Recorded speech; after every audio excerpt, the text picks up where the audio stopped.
எங்கள் வீட்டு குட்டீஸ்லாம் ரொம்ப நாளாகவே வெஜ்ஜில் ஃபிஷ் ஃப்ரை பண்ணி தர சொல்லி கேட்டுகிட்டே இருந்தாங்க. சரி பண்ணி தான் பார்ப்போமே அப்படின்னு ட்ரை பண்ண ரெசிபி தாங்க இது. சொன்னால் நம்பவே மாட்டீங்க. இந்த வீடியோ அப்லோட் பண்ணுறதுக்குள்ளே 2-3 தடவையாவது இந்த ரெசிபியை செஞ்சு தர சொல்லி கேட்டிருப்பாங்க. ஏன்னா அந்த அளவுக்கு அவங்களுக்கு இதோட டேஸ்ட் ரொம்ப பிடிச்சி போச்சு. இந்த ரெசிபியை எப்படி பண்ணலான்னு பார்க்கலாமா? அதுக்கு 8லேருந்து 10 காஞ்ச மிளகாவை ஹாட் வாட்டரில் சோக் பண்ணி வச்சுக்கலாம். இப்போ எக் பிளான்ட்டை நல்லா தின் ஸ்லைஸாக கட் பண்ணி எடுத்துக்கலாம். 2 ஓரங்களையும் நல்லா கட் பண்ணதுக்கப்புறம் அதோட சென்டர் பார்ட்டை இந்த மாதிரி ஸ்லிட் பண்ணி எடுத்து வச்சுக்கலாம். இப்படி பண்ணுறதுனால மசாலா எல்லாமே உள்ள வரைக்கும் நல்லா கோட் ஆகும். ஸோ அதனால் இந்த மாதிரி நல்லா ஸ்லிட் பண்ணி எடுத்து வச்சுக்கலாம். இப்போ இதுக்கு ஒரு மசாலா ஒன்று ரெடி பண்ணிடலாம்.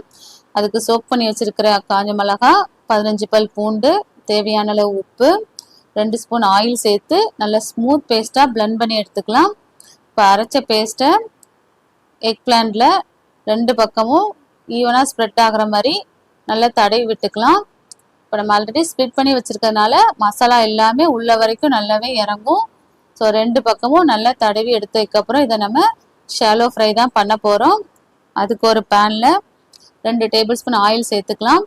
இப்போ மசாலா தடவி வச்சுருக்க எக் பிளான்ட் அதில் சேர்த்துட்டு மேலே கொத்தமல்லி தழை தூவி விட்டுக்கலாம். இப்போது சிம்மில் வச்சு 2 பக்கமும் நல்லா ஃப்ரை பண்ணி எடுத்துக்கலாம்.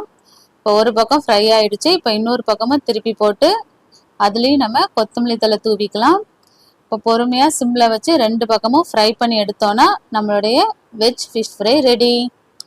இது எல்லா விதமான சாதத்துக்கும் பர்ஃபெக்ட் காம்பினேஷனாக இருக்கும். ஈவன் ஒயிட் ரைஸில் இதை அப்படியே பிசைஞ்சு சாப்பிட்லாம். அந்தளவு இதோட டேஸ்ட் ரொம்ப சூப்பராக இருக்கும். நீங்களும் இதே மாதிரி ட்ரை பண்ணி பார்த்துட்டு உங்களோட ஃபீட்பேக்கை மறக்காமல் கமெண்ட் பண்ணுங்கள். நெக்ஸ்ட் வீடியோவில் பார்க்கலாம்.